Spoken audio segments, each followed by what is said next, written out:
Rudolf Hafneri Kaks hinge. Henri de Reniele. Kas Rudolf Hafneril on tõesti kaks hinge? Oletasin seda, aga tean, et see on väga veider oletus. Mitmesugused lugupeetud asjad, religioon, filosoofia, näivad vastupidi tõendavat, et võib olla vaid üks hing. Või mitte sugugi, nii kui see on doktriin. Üks või hoopis hingeta. Aga kaks, see on naljakas ja hull. Mina usun siiski, et Rudolf Hafneril oli kaks hinge, mis elutsesid kordamööda ta kehas. Tõtt öelda, esimene hing võib-olla polnudki päris tema oma. See oleks siis pidanud olema midagi rändava hingetaolist, mis ajutiselt okultsete jõudude naljaks asendas päris hinge, toda teist. Kui lood olid nii, eksleb see rändav hing kahtlemata praegu maailmas ringi ja otsib uut keha, mis annaks talle peavarju. Tahaksin teda küll kohata, ka siis, kui riskeeriksin kaotada ise oma hinge uue asemele saamisel, sest armastasin eriliselt Rudolf Hafneri esimest hinge. Selle hingega ma teda tundsingi. Tõepoolest, kus kohtasin teda esmakordselt. Me oleme nii kaua temaga koos maailmas ringi rännanud. Peale selle on mu mälu tõesti halvenenud sest saadik, kui suitsetasin India oopiumi Hiina oopiumi asemel. Olgu, küll mul tuleb varsti meelde. See on kindel, et see oli ühes kreooli riigis. Te ei tea, mis on kreoolid. Olendid täis pehmust ja jõuetust, kes elavad palmide all õõtsuvais võrkkiikedes. Ei, nii nad ei ole. Ma ei hakka teile selgitama, mis nad on. Mulle oleks see igav. Näe, tulebki meelde. Nägin Rudolf Hafnerit esimest korda New Orleansis, mis on üks väga vibreeriv linn.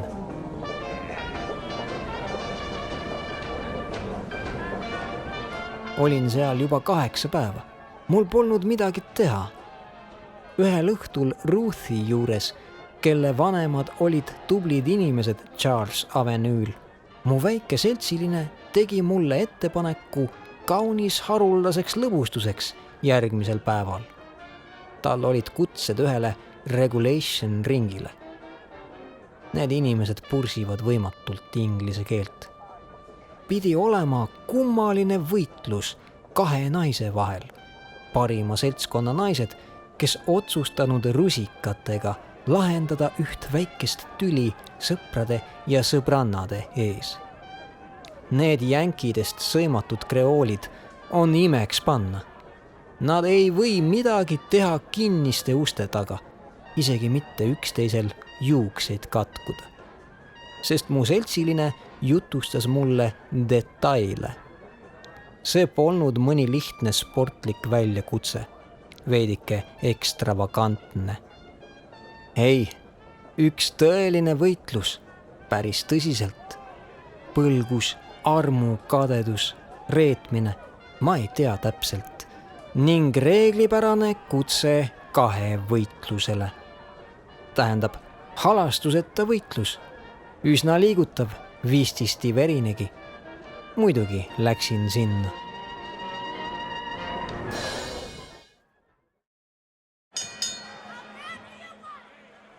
Oli tõesti verine ja liigutav, soovi järgi. Mõlemad võitlejad olid ühte nägu nagu 2 tilka vett. Sama kasv, samad eeben mustad juuksed, sama särav ja soe jume, samad tugevad ja nõtked kehad, samad meelad profiilid, rumalad ja graatsilised.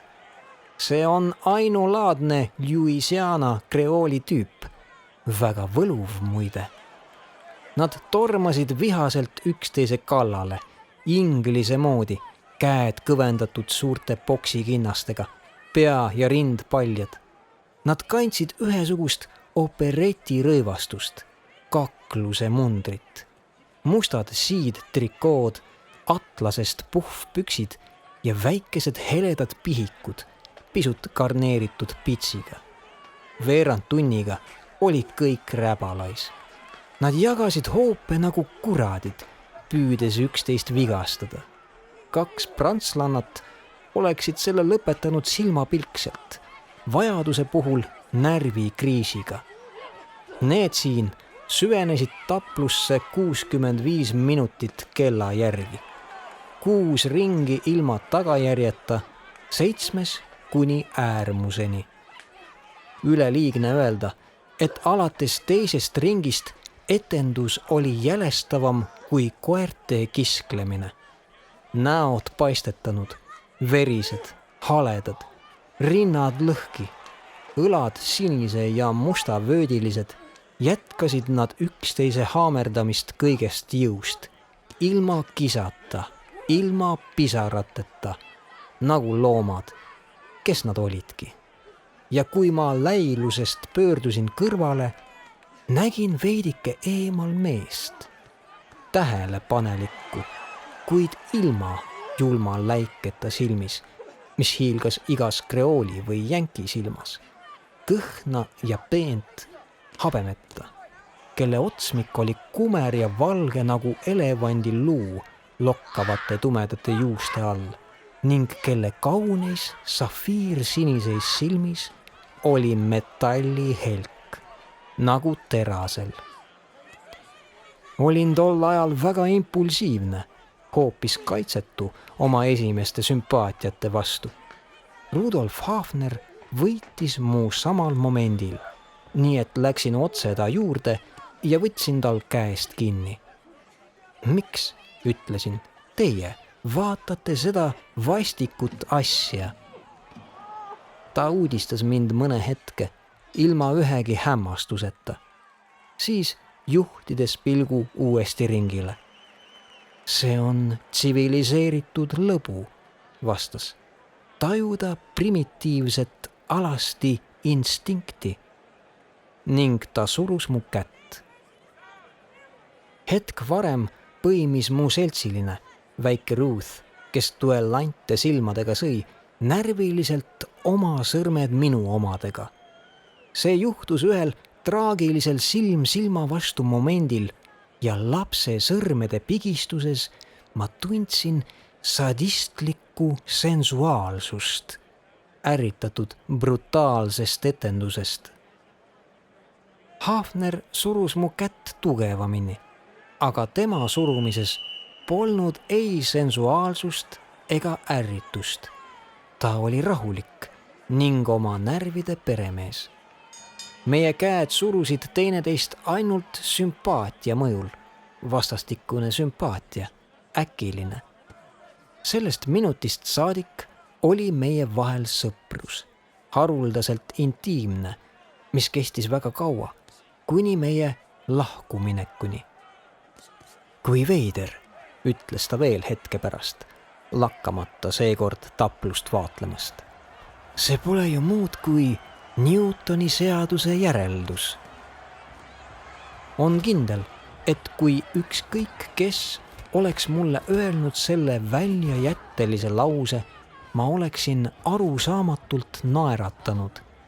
Kuid niipea, kui Hafner oli ta öelnud, selgus lause kohe mu ajus, nagu ta oleks mulle mingi okultse nõidusega teada andnud oma mõttelise deduktsiooni lähtepunktist kuni järelduseni.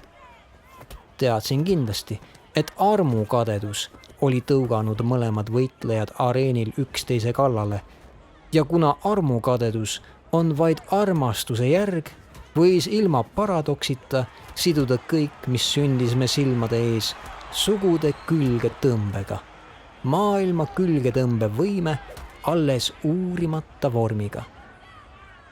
Süllogism näis mulle selge, vastu vaidlemata, ja ma vastasin väga siiralt. Mispärast veider? See on loomulik. Meie käed polnud veel lasknud lahti. Tundsin uuesti ta surumist, seekord lähedast. Ning jälkus, mis mind iiveldama ajas, hajus imeliselt sellest kontaktist. Osa tema rahust läbis minugi. Meie vahel tekkis müstiline vaimsete võimete vahetus. Hakkasin vaatama nagu tema, kiretult ja uudishimulikult. Oli puhkus, hingeldavad võistlejad lõõtsutasid, neid kasteti ja hõõruti nagu spordiloomi. Mulle näis, nagu oleksid nende silmad vaadanud meie poole. See oli vaid mulje. Kohe pandi nad jälle nägu näo vastu. See oli viimane ring. Jumal teab, et niisugune surmaring on eriti inetu. See pole enam võitlus, vaid tapmine. Juba nüüd on võidetu märgistatud. Muud pole enam vaja, kui ta maha lüüa ja valmistada talle võimalikult palju valu. Hoolimata sellest vaatasin sundusetta, nagu Hafnergi. Nägin üht rivaali pimedaks lööduna ja peast segasena 2 korda komistavat triumfeerivate hoopide all, mis talle näkku sadasid. Nägin ta rusikaid võitlusest loobuvat. Nägin instinkti ülima kaitsena küünarnukke varjamas nägu. Väikese tütarlapse liigutav žest, kes püüab põigelda liiga tihedate löökide eest. Ja lõppeks ta nõrkenud keha langevat ja kukkuvat armulöögi all, mis kiskus talt lõhki rebitud looma oige.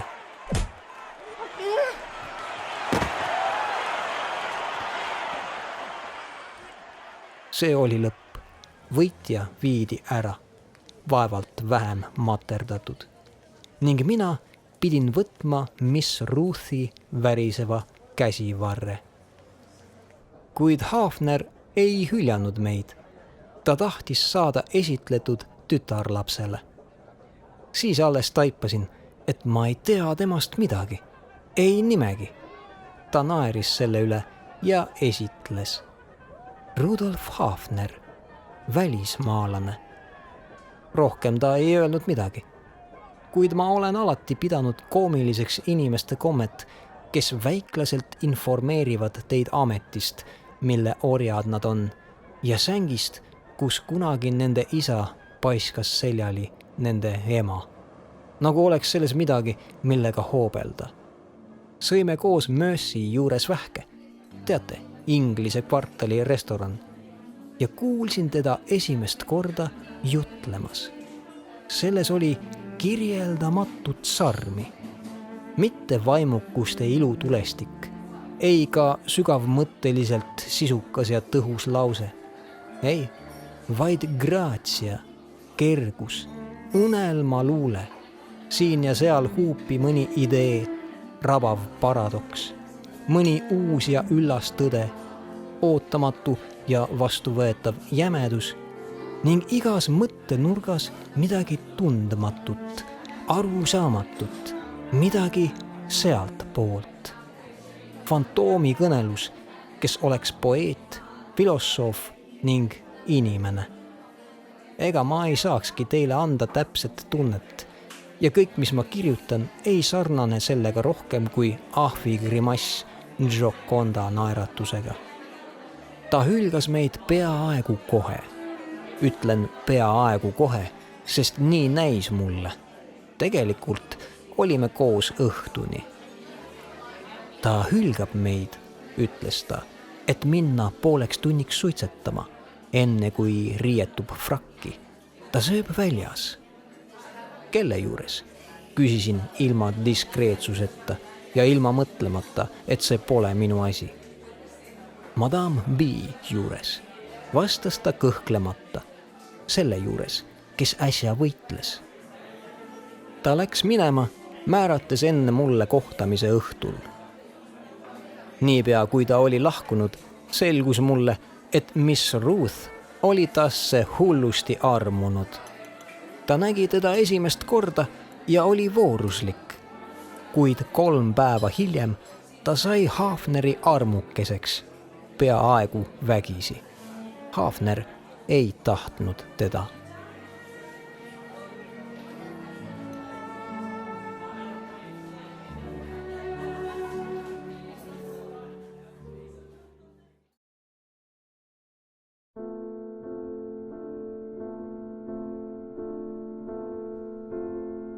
Selle inimese võluvõim oli tõesti imeväärne. Kohe esimesel õhtul sain teada, et Regulation ringi naised võitlesid tema pärast. Ta usaldas mulle seda ilma saladuseta ja ilma hooplemiseta. Mitte, et ta oleks olnud ebadiskreetne, vaid me olime juba 1-2 kehas. Sel esimesel õhtul ta võttis mind vastu enda juures, oma oopiumi suitsetamistoas, pühapaigas, mida ta ei avanud iialgi kellelegi. Vastupidi kõigi suitsetajate maitsele, keda ma olen tundnud, armastas Hafner suitsetada ainult üksinda. Siit alates me suitsetasime 2, kuid tõeliselt polnud ses midagi muutunud. Me mõlema mõtted olid nii hästi loodud üksteisele, et meil polnud vaja kõnelda, et juttu vesta. Ja suitsetamistoa vaikus jäi häirimata, hoolimata meie lakkamata vahetatud sõnadest. Me teadsime üksteisest kõik. Ütlen kõik, mõtlen sellega kõike vaimlist ja hingelist. Ta väline elu, ta suhted, ta minevik, ta varandus, ta kodumaa, sellest ma pole iialgi hoolinud. Koguni ta välimus pole mulle iialgi olnud väga tuntud. Täna, kui püüan meelde tuletada ta siluetti, tean, et see, mida näen, on viimase Hafneri siluett. Tolle teise, mitte selle oma, kes oli varem mu täiesti intiimne sõber. Ent too teine Hafner, kelles elutses teine hing, teda olen näinud kõigest 2 korda, nagu ma teile pea seletan. Aga esimene mulje on mul kustumatult üdis, mitte silmades. Tervelt 3 aastat ei lahkunud me üksteisest peaaegu jalatäitki. Milliste juhuste järje tõttu, oma kokkusattuvuse pärast rahutuks tegeva, ma ei saaks seda enam loendada. Ta elukutse, jah, tõsi, ma pole teile öelnud, et ta oli keegi saatkonnas. Tean seda isegi päris juhuslikult. Kõnnitas teda kummaliselt kõigis maailma jagudes. Minul pole ei elukutset ega ametit, nii et ausõna, ei ole ühtki kliimat, ühtki mandrit, ühtki merd, mis pole meid mõlemaid näinud ja mida ma ei seo praegu tema mälestusega. Kui tõesti ta hing, ta esimene hing, hulgub kohtadel, kus Hafner on varem olnud, siis peaksin teda küll terves maailmas otsima. Igale poole järgnes meile suitsetamistuba, esimese õhtu suitsetamistuba. Te usute küll, et olen näinud kaunikese hulga suitsetamisruume, kuid selle sarnast ma pole näinud kuskil. Harilikud suitsetamisruumid on peaaegu tühjad toad, kaetud enam või vähem Hiina mattidega, ilustatud laternatega ja varjudega ning vähemalt küllalt suured, et sinna mahub 4 või 5. Meie oma sarnanes kirstuga ja me kehad, lebades kõrvuti, andsid ta mõõdu. See oli pajuvitstest look, millele oli tõmmatud riie. Teda võis kanda lahti võetuna ja kokku panduna väikeses kastis.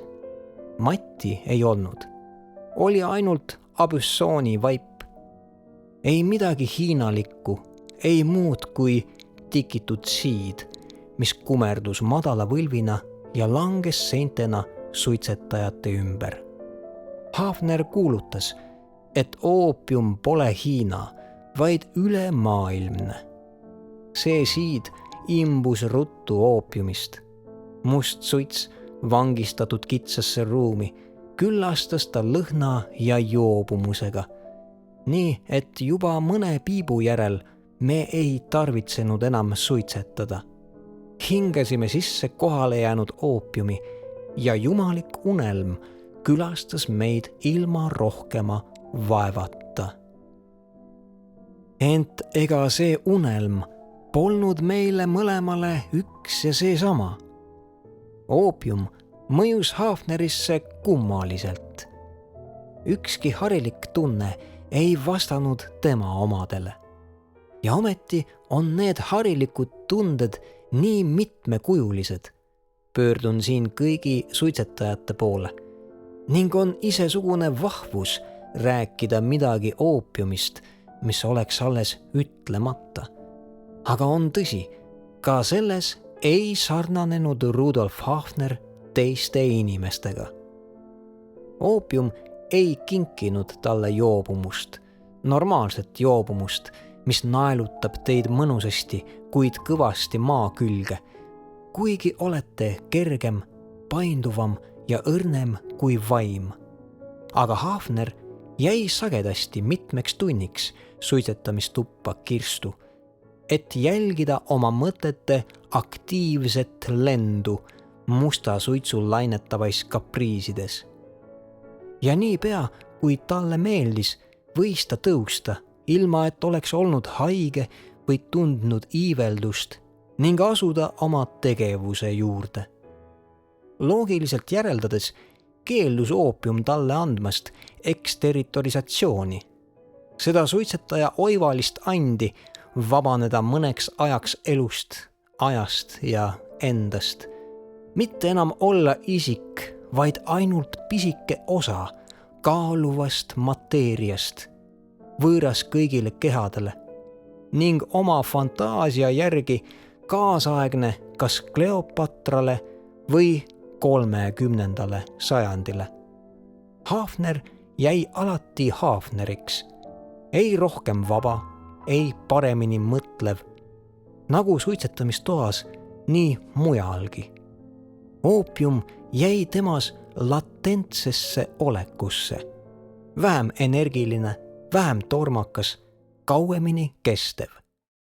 Olen näinud Hafnerit hoidumas oopiumist tervelt 12 tundi. 12 tundi. Mina poleks seda suutnud, ei tolgi ajal. Mäletan, see oli ühel ballil. Me polnud suitsetanud lõunast saadik. Hafner tantsis koiduni, väsimatu, sädelev. Siis ta tahtis mängida. Jätsin ta sinna, et minna piipude manu. Kui tulin tagasi, oli juba hele päev. Hafner mängis veel. Oopium juhtis ta käike. Ta võitis suure summa ega lakanud kõnelemast ja naeratamast, nagu oleks alles südaöö. Aga siis, see on sügavasti mu aiu vajutatud. Ka India oopium ei kustuta seda.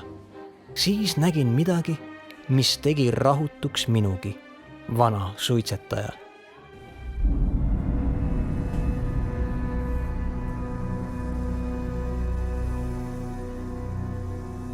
Hafner laskis äkki kaardid langeda ega kõnelnud enam. Traagiline hirm ilmus ta näole ning ma nägin selgesti ta silmis vankuvat ta hinge, valmis põgenema. Arvati, et tal on halb, aga mina mõistsin, õli puudus lambis ja leek madaldus. Oli viimane aeg, võtsin ta käsivarre ja talutasin ta ruttu suitsetama. Valgus oli ta tühjades silmades juba kustunud. Sest saadik hakkasin arvama, et ta keha on akumulaator alalise jõu kulutamisega, oopiumi akumulaator. Seda seltsi masinad koguvad energiat ja nõnda kaua, kui seda energiat on veel osakegi, näib masin olevat täis ja ta käib hariliku kiirusega. Kui viimane aatom söödud, peatub kõik äkki. Hafner jäi tol hommikul seisma. Jah, seda ta oli, oopiumi akumulaator. Jumalikkuse, mida helde uimastaja oma alamaile jagab, kasutavad ühed ära mõne hetkega ning on siis täielised jumalad. Hafnerit aga varustas ta mitmeks tunniks, inimliku ülevuse tundideks, ühtlane ja kestev ülevus, mis oligi ta igapäevane elu. Teotsedes nagu teised unistajad oopiumi stimuleeriva pitsa all, oli ta ühel ajal teoinimene ning mõtleja. See kuhjumus kuulub harilikult vaid Taga-Aasia hingedele, mis on vanemad ja rohkem tsiviliseeritud kui meie, aaria hinged. Aga Rudolf Hafneri hing, ta esimene hing, mida ta toitis oopiumiga, polnud sugugi aaria hing. Okultistid oletavad, et inimkond kulgeb järgnevate evolutsioonide tsüklitena. Igas evolutsioonis asendavad uued inimesed eelkäijad ning tsivilisatsioon astub ühe sammu. Nende arvutuste järgi oleme me jõudnud 4. epohhi. Aga loodus eksib vahel ja segab meie rahva hulka tulevase epohhi isiku. Need ongi geeniused, maagid, prohvetid, kes ei näi kuuluvat ei ühtegi aega, ei ühtegi rassi. Rudolf Hafneri hing oli nende suurimate hingede naaber. Ta oli teoinimene. Ta imeväärselt peen ja delikaatne olemus, võimeline kõigiks nüanssideks ja varjundeiks, avaldus sageli julgena ja kiirena elu materiaalseis raskusis. Peaaegu professionaalne armastaja, omades alati mitut naist korraga, ta keerles intriigide keskel Dumas musketäri vahva hoolimatusega. Täna pole need avantüürid mulle enam tähtsad. Minu selgest oopiumist laiendatud kontseptsioonis pole naine muud kui hingekate, vähe erinev mehe omast ning sugude erinevus on vaevalt ettekääne peaaegu meeldivaiks puudutusiks, aga ei vääri kuidagi oma liialdatud reputatsiooni. Möödunud aegadel mõtlesin minagi teisiti, nagu kõik väga noored olendid, ja vahel olen mitme tunni kestel hüljanud oopiumi naiste omandamise pärast, vahel koguni omandamise võimaluse pärast. Hafner tegi samuti. Olen sagedasti imetlenud ta külma verd ja otsustavust, mida ta siis avaldas. Üks juhtum on mulle jäänud meelde 100 hulgast, mis on välja libisenud mu aju pragude kaudu. See oli Prantsusmaal, ma ei tea kus. Hafner külastas üht seltskonna daami. Tühisalong, fraasid, sõnade järel žestid, soosik diivanil. Daam andub äkki ning kaisutuse keskel astub sisse vaenuline ja abikaasale truu teenija. Rumal seisund, silmapilk lahendatud. Saabus öö, vihmane talveöö. Provintsi tänav oli tühi. Hafner haarab tüdruku kaenlasse, seob ta suu kinni, kannab ta oma sõidukisse ja viib ta enda juurde, konsulaati, eksterritoriaalsele pinnale. Ta hoidis seal tüdrukut 3 kuud keldris vangis. Ta suri sinna ja Hafner mattis ta sinna. Mõned nimetavad seda roimaks. Mina olin tookord arvamusel, et see oli üks häda mõne teise asemel. Täna on kõik see kaugel ja keda ta häirib. Muide, ma pean kaunis koomiliseks inimeste maaniat arutella ning hukka mõista. Mu jumal, see lugu oleks banaalne, kui ta kangelane oleks mõni atleet või soldat. Sest rohkem kui teoinimene Hafner oli vaimuinimene ja see ongi ebaharilik. Vaimuinimene. Ükski kunst polnud talle võõras. Olen näinud ta pilte. Ta maalis palju pilte, täis vigu ja mõttetusi, kuid ülevoolavaid mahlast ja geniaalsusest. Muusik samuti kui maalija, ta pintsel tundis lõbu absurdsest võimatusest tõlkida Schumanni Rembrandtisse. Ning kõige rumalam oli, et ta teostas selle. Too närvesööv asi, kuuvalguse sonaat. Hafner oli ta visandanud elavana ühele pannoole. Ja vannun teile, polnud tarvidust kirjutada teosele nimetust. Mitte, et see oli hea, see oli halvim ja see oli eksaktne. Ainult liiga kahvatu värv tüütas teda ja ühel spliini õhtul lõikas ta pildi väikesteks ebakorrapärasteks tükkideks, et mängida nendega passianssi. Ta oli ka skulptor. Mul on suitsetamistoas üks terrakoota, oopiumi naine, mille ta voolis oma sõrmedega ja kes on mulle armukeseks praegu, mil mul on igav meelitada lihalisi naisi. Ma usun, et üks tükk ta hingest, ta esimesest hingest, on jäänud sellesse oopiumi naisesse.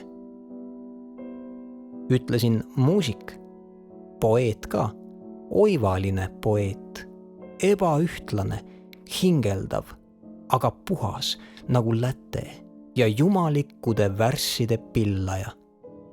Pompei freskod on vähem valgusrikkad kui Hafneri poeemid. Niisugune ta oli, Rudolf Hafneri esimene hing.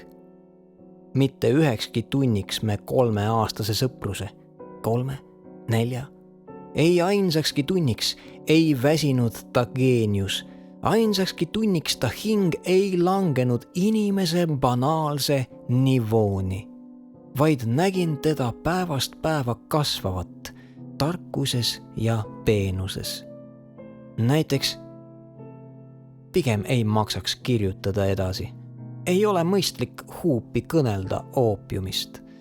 Tean inimesi, kelle käsi käis selle pärast halvasti, sest on kindel, et oopiumil on alati õigus.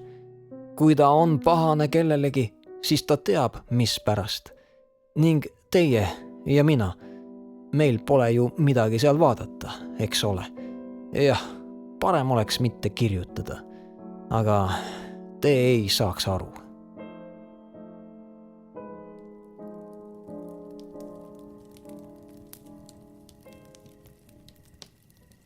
Nõnda. Usun, et tol ajal hakkas Hafneri teine hing temas sündima või ärkama. Jah, nii pidid need lood küll minema. Teine hing lakkas uinumast ja arvatavasti, nagu ma teile äsja ütlesin, too teine hing oli rohkem tema oma kui esimene, rändav hing, mis ajutiselt asus vakantsesse kehha. Rohkem tema oma, tähendab seaduslik hing. Teine oli usurpaator, kadedus, viha, võitlus. Jah, mõlemad hinged lõpetasid taplusega. Taplusega nagu kreoolid, kes võitlesid ringil, ilma halastuseta. Ma pole näinud, ma oletan. Aga kindlasti see oli too võitlus, mis väsitas Hafneri keha. Ring oli pärast võitlust, mäletan, tallatud ja tuhnitud punaste pahtunud piiskadega liival. Ka Hafneri keha hakkas mõni aeg enne me lahkuminekut lammuma ja närbuma, palju kiiremini, kui oli loomulik tema eas. Vähem jõudu, vähem sitkust, jume väga kahvatu, punase täpiline nagu liiv ringil. Silmad liikumatud ja palavikus, suu valge ja kuiv, ühtlasi ei enam rinda, ainult esile tükkivad ribid naha all. Ta köhis lühikest köha, mis kumas kopsu õõnsuses. Ning siis ta kõhetus nagu hööveldatud laud. Ta kehakaal oli koomiline, lapse kaal. Ühel pärastlõunal ta astus skvääril kaalule. Rahvas kogunes ta ümber. Sel õhtul kuulsin teda esimest korda suitsetamistoas kõnelevat. Kastes nõela oopiumisse, ta ütles: jälle oopium. Arvasin, et ta naljatab muidugi. Ta oli haige, olgu, aga miks kõnelda halvasti oopiumist? Eks ole, oopium pole iialgi teinud kellelegi kurja. Vaadake, mina olen päris terve. Ja kinnitan teile, kui ma oleksin jäänud Hiina piipude juurde, mul poleks ka pragusid ajus. Ei, Hafner oli haige, sest 2 hinge võitles ta naha all. Peksid üksteist kõigest jõust, tallates ja hävitades ta ihu. Peksid, kuni üks kihutab minema või tapab teise. Viimaks ühel hommikul, lõpetades viimase piibu, Hafner tõusis püsti ja ütles: Jumalaga. Kui vaatasin teda arusaamatuses: lähen minema, ütles. Kuhu siis? Mujale. Ja ma ei näinud teda enam iialgi.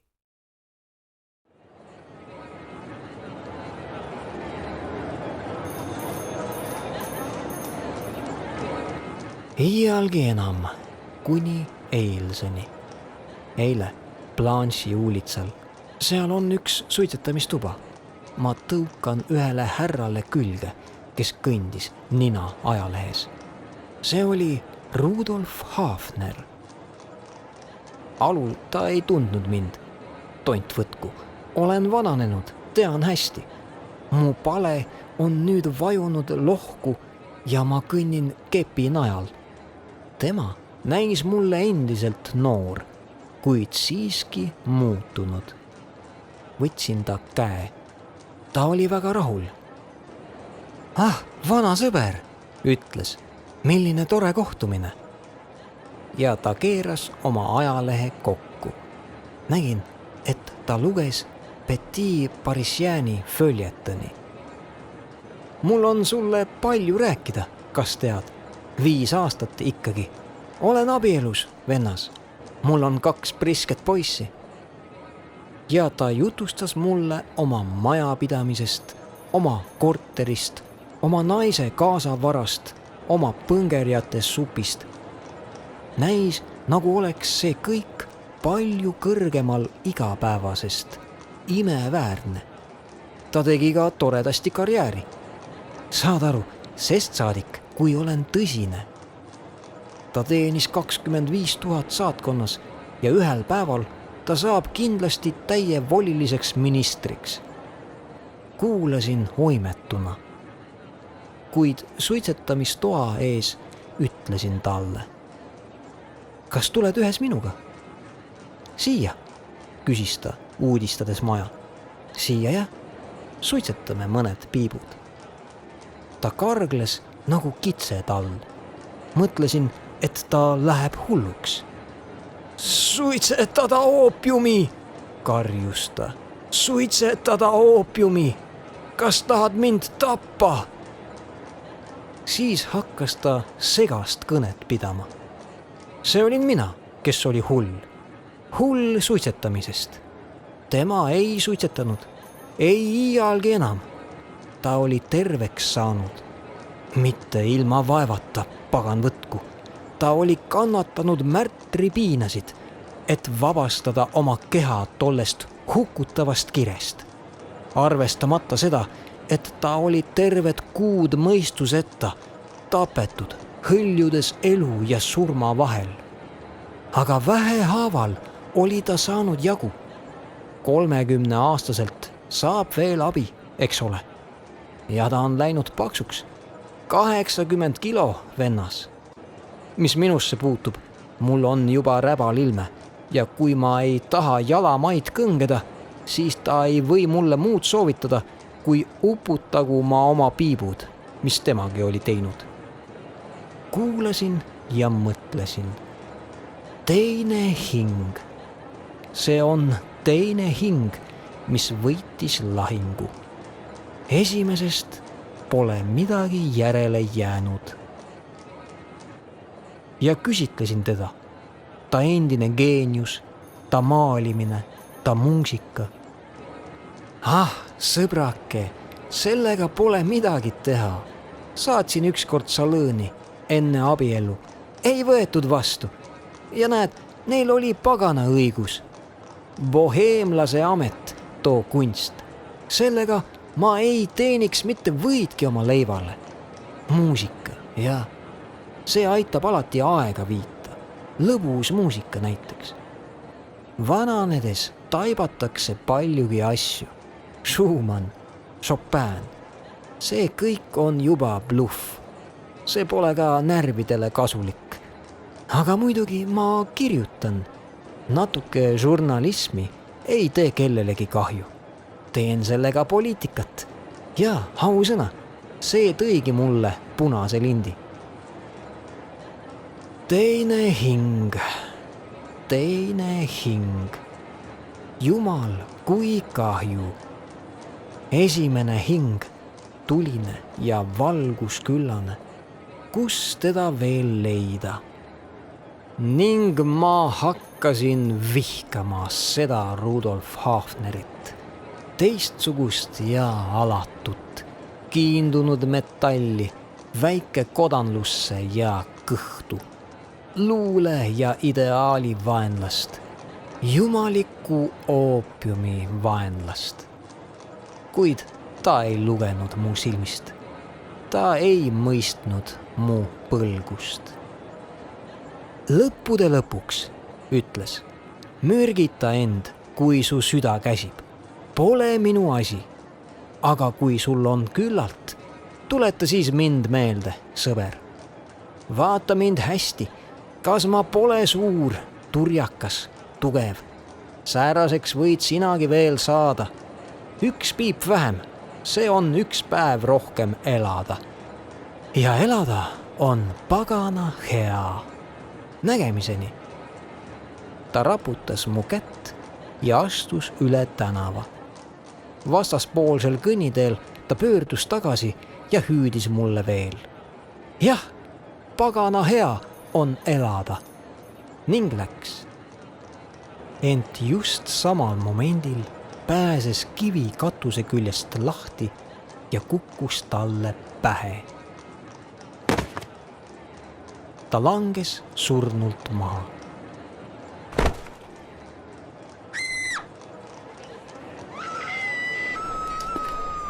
Päris surnult. Läksin üle tänava, et näha. Kivi oli lõiganud pealuu läbi nagu vikat.